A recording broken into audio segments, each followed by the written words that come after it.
It's time. You finally get to get rid of that carpet, and the floor you have chosen is LifeProof vinyl planks. Today I'm going to be going over a few ways that you can use to cut this LifeProof vinyl planks. So stay tuned.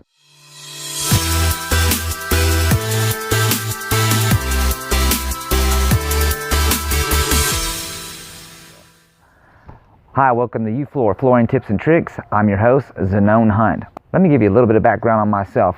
I started doing construction somewhere around 1998, 99, but I started in the framing, and then I got into doing cabinets. And in doing cabinets, I met somebody who introduced me to the flooring business somewhere around the year 2007, 2008. So I've been doing floors since then. And along the way, I've seen lots of new products come and go, but this LifeProof has really started to boom right now. I've seen a lot of people putting this in, and one of the videos that I put on YouTube is the installation of LifeProof vinyl planks. Now this stuff comes in different shades, different sizes.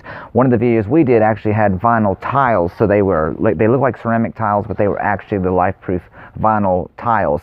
This is an actual vinyl plank, and now they come in just all one size, or you can also get them to come in variety sizes, like they have a small, medium, and large. And you can rearrange those in any order that you want to. They come in different widths, so you can customize the pattern that you put, or you can just put it in some normal, basic, regular pattern. And one thing about these, the way they go together is, it looks like this has a little bit of an edge that sticks up right here that curves back that way. And then this side has one that curves back the other way. So as you can see, they have to go in and then kind of be forced like into each other that way. So I've noticed when you're starting your first row, if you want to, you could just take these and you could just take it like this and slide it, and it tends to slide in that channel really, really good, so you can just slide them back and forth. But as you're installing them, you'll have to put your long end in and then come down, and at that point you will have to, like I say, it'll come down. You'll just have to make sure you line them up and then just smack them closed. That's pretty close there, but we use a mallet at the job. But anyway, so today I'm going to be going over a few ways that you can use to cut this LifeProof vinyl planks.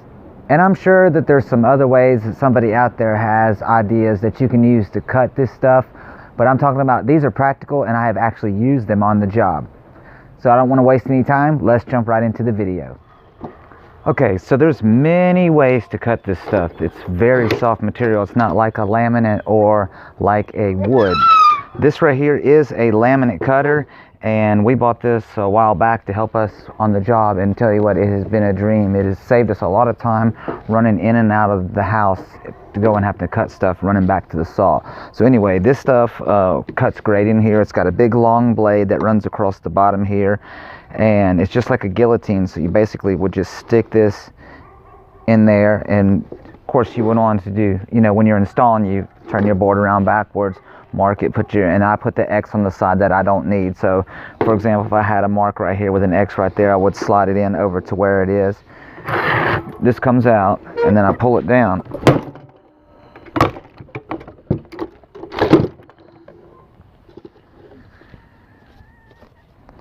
So that's one way to cut it. Now if you do this for a living and you happen to have a table saw that you can just set up at the job site, it makes life a whole lot easier when it comes to cutting long rips, or having to cut like long rips that go around the corner, or just having to cut things that go around the corner, just buzzing it in and out. If you're familiar with how to use a table saw and you're real comfortable with that. If you're a beginner on table saw, I definitely wouldn't suggest using this as my method of cutting LifeProof vinyl planks, unless you have somebody out there who's familiar with it that can help supervise. But anyway, if you are familiar with it, this is also a great tool for cutting these LifeProof vinyl planks. I put the blowout system that way so it wouldn't blow towards you on the camera, but it will blow out some white chunks. So I got my safety glasses out, which you should probably be wearing anyway, and I'll show you how to cut with this. It's pretty simple. I don't even use the fence when I'm at work, because basically we have to leave a 1/4 of an inch expansion gap anyway. This stuff, it says you don't need an expansion gap, but just out of habit, the guys will put them in there anyway. It's better to be safe than sorry on that. So here we go. Let's just say I made my mark right here, and my X was right there, so I would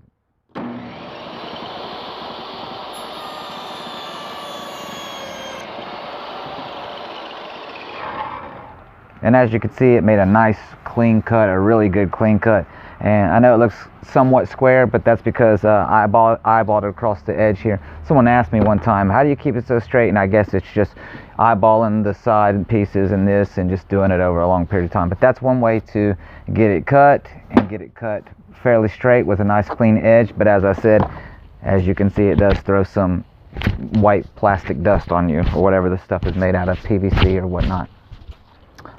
Okay, so another method you could use for cutting these LifeProof vinyl planks is a miter box like this one. And what I mean by this one actually has a slide on it. So these planks, these here, now they do come smaller, but the actual tiles, they're actually even bigger. So I don't even know if you'd be able to use this on that. But at least for these right here, if you have a sliding miter saw, you can use that to cut it. This is the one that I would least suggest to you to use, because you do use this for your trim. And I don't know about you, but if you use your saw blades on anything other than wood, in my opinion, it tends to dull them very quickly. So if you have an old blade on there and you're planning on changing it anytime soon, and you got a job like this to do, say, hey guys, we're just going to use the saw out there and run that blade out. So then that would be okay. I would say, yeah, go ahead and do that. But anyway, going to just show you one time what a miter saw would do compared to the other two that we've already done. And here we go. Make sure you wear your safety glasses. So I've made my mark right there, put my X on there, and I come back and I just line it up. I could slide it back and forth.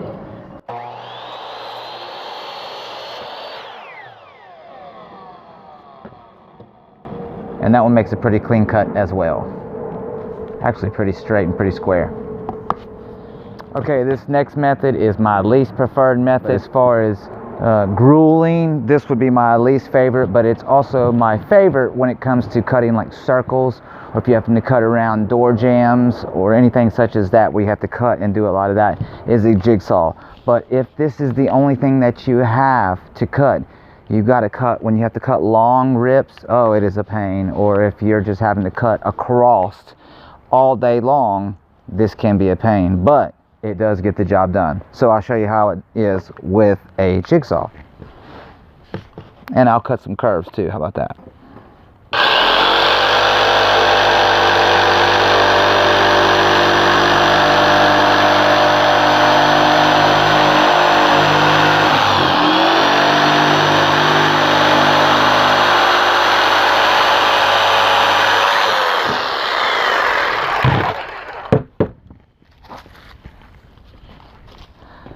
So there it is with a jigsaw. As you can see, it's a little bit of a rough cut. It's not exactly square because we're just kind of eyeballing it, and we didn't square it off with a speed square, which if we did, we could probably get it a little bit more square. But that's just to show you. And then let's cut a little bit of a curve. Let's just say I'm having to go around a door jamb, right?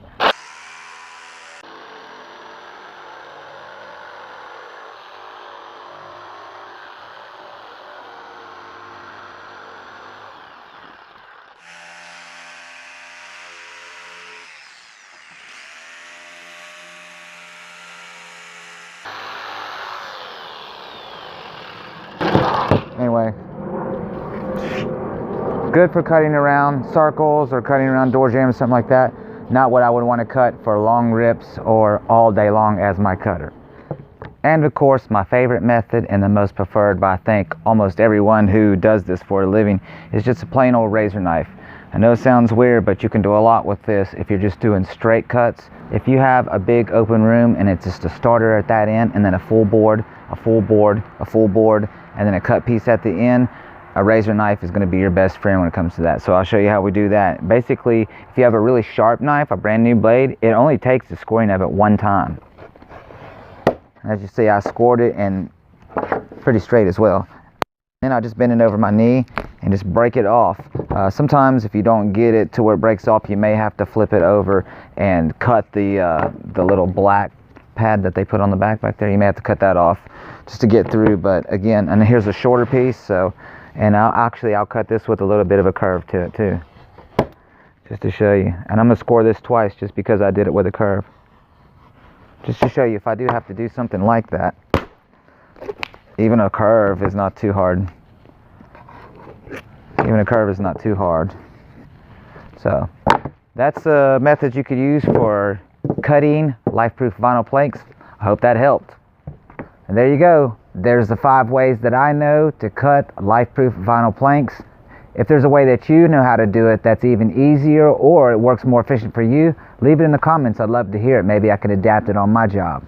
Anyway, that's it for now. Thanks for watching. Don't forget to hit the subscribe button and hit the notification bell so you can be notified anytime I put out a new video. And if you don't mind, hit the like button for the YouTube algorithm. That always helps the channel out and helps us grow. Again, thanks for watching. Anyway, that's it for now.